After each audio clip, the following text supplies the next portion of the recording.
Vamos a información de última hora. Esta noche se ha confirmado que fue abatido uno de los personajes. ¿Qué tan alto debes escalar en el mundo del narco para que te case un helicóptero artillado? ¿Y qué tan bajo debes caer para que te acusen de usar fentanilo como método de tortura? La Perris, jefe de seguridad de Los Chapitos, alcanzó ambos extremos y terminó abatido. Lo que ocurrió en Navolato no fue solo una captura fallida ni un ajuste de cuentas, fue un mensaje que sacudió las entrañas del cartel de Sinaloa. Pero, ¿a quién iba dirigido? ¿Y por qué justo ahora? En un país donde los narcos se traicionan más que los políticos, la muerte de uno dice mucho más sobre los vivos. Navolato, Sinaloa. La tarde del 23 de mayo se llenó de helicópteros, ráfagas y rumores. La escena parecía una película, pero sin final feliz para Jorge Humberto Figueroa Benítez, mejor conocido como La Perris o el 27. Las fuerzas especiales de la Sedena no fueron a preguntar, fueron a tumbar. Y lo hicieron con precisión quirúrgica, como si ya supieran que esta vez no se les iba a escapar. El operativo no fue un capricho ni una corazonada, fue una ejecución coordinada por inteligencia federal, apoyada desde el aire y con unidades terrestres que entraron como si estuvieran tachando un nombre en una lista. La Perris era más que una escolta de lujo. Era el nuevo jefe de seguridad de Los Chapitos desde la caída del Nini, y eso lo convertía en prioridad máxima para el gobierno mexicano y para otros también. Bariometo, esa comunidad que suena a paz, se convirtió por unas horas en el epicentro de la guerra contra el narco. Las autoridades aseguran que no hubo enfrentamientos entre carteles, solo una intervención quirúrgica, pero claro, eso no impidió que los habitantes vivieran escenas de terror, detonaciones, helicópteros volando bajo y la incertidumbre de no saber quiénes eran los malos esta vez, porque cuando los disparos suenan, los matices suelen borrarse. El cuerpo de alias La Perris fue trasladado y resguardado por las autoridades. No hubo detenidos, ni decomisos espectaculares, ni comunicados llenos de fanfarria. Solo una cosa quedó clara. Alguien que sabía demasiado ya no está para contarlo. ¿Y si esa muerte fue más conveniente de lo que parece?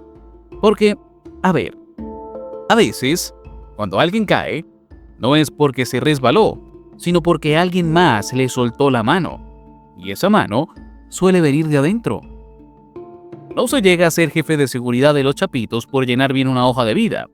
Para escalar en esa organización, o bueno, en ese organigrama, hay que tener una mezcla precisa de lealtad, astucia y realmente una crueldad que haría retroceder incluso a los más curtidos.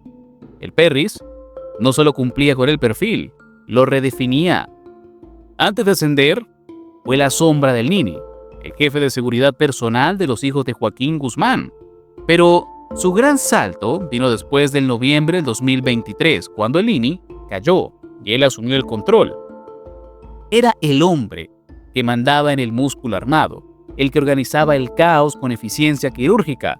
Su reputación era tan conocida que el gobierno de Estados Unidos ofrecía $1 millón por cualquier pista que llevara a su arresto. $1 millón por un hombre que no daba entrevistas, pero dejaba mensajes con plomo. Y no era un mito. En 2022 secuestró y torturó a una mujer a la que mató inyectándole fentanilo. ¿La razón? Bueno, aparentemente un experimento de él. No fue la única. Según documentos estadounidenses, repitió la fórmula en otras víctimas atadas, como si fuera parte de una retorcida investigación de campo.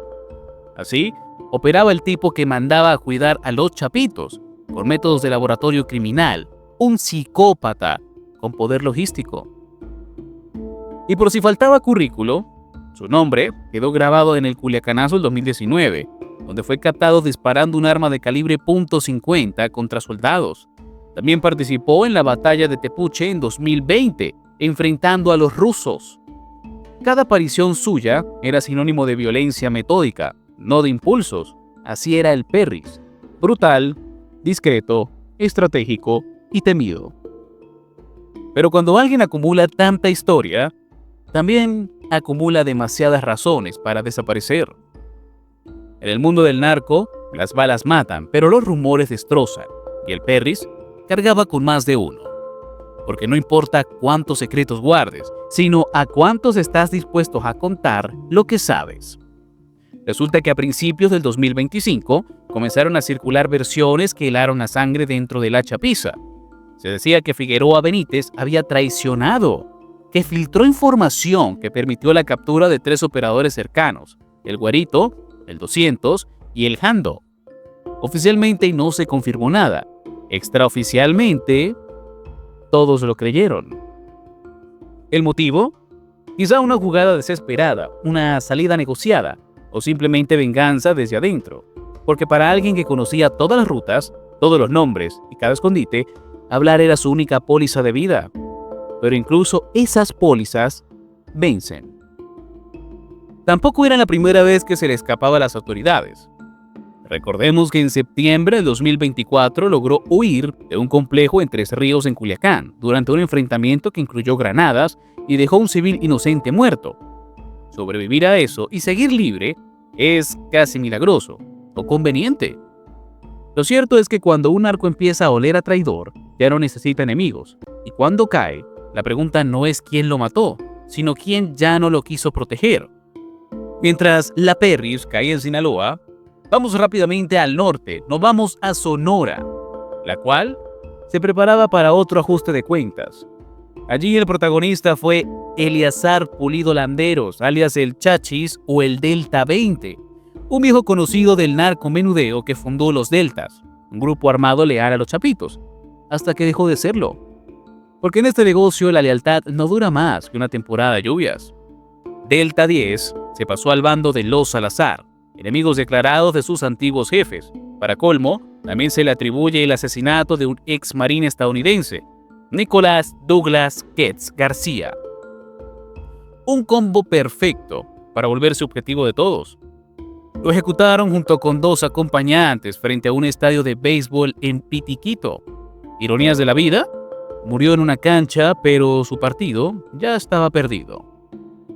Este asesinato reconfigura la guerra en Sonora, donde las alianzas cambian con la velocidad de un disparo y las traiciones se pagan en caliente.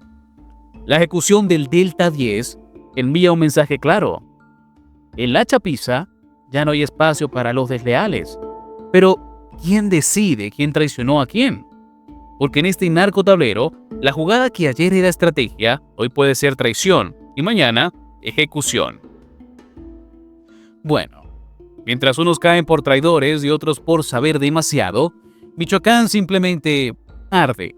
Porque ahí no se trata de quién traiciona a quién, sino de quién sobrevive. En Tuzuntla, la violencia no llegó en helicóptero, llegó en forma de ráfagas que no se detuvieron durante más de 48 horas. 48, no es exageración, es una cuenta regresiva que nunca paró.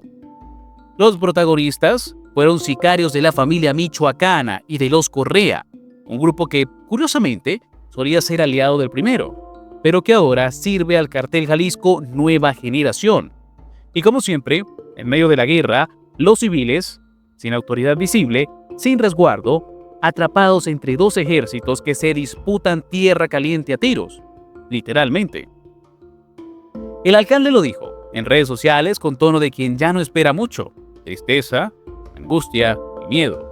Las escuelas cerradas, las calles vacías y la gente sin saber si la siguiente bala era para ellos. La SSP y la Sedena llegaron tarde, como siempre, cuando el humo ya había marcado casas y los muertos no estaban en los reportes, sino en los pasillos de cada hogar. Y uno se pregunta, si así se ve la periferia, ¿cómo estará el centro? La muerte de la Perris, la ejecución del Delta 10 y el fuego cruzado en Michoacán no son hechos aislados, son movimientos en un tablero donde nadie parece estar a salvo. ¿Quién sigue? Esa es la pregunta que flota en los pasillos del narco, en los radios de los halcones y los informes sin firmar que llegan a inteligencia federal. En Sinaloa hay quienes ya están viendo hacia Badiraguato, Mocorito o incluso Culiacán, porque si algo dejó claro este operativo es que los silencios ya no salvan. Las figuras, que alguna vez fueron intocables, ahora cargan GPS invisibles, y las lealtades dentro de los chapitos crujen con cada traición confirmada, y con las que todavía no se atreven a admitir. Y mientras tanto, del otro lado del tablero, el gobierno presume golpes quirúrgicos, pero ¿cuánto de eso es estrategia real y cuánto es ajuste interno? ¿Cuánto es inteligencia y cuánto es oportunismo? En este mundo, lo que no se dice pesa más que los comunicados.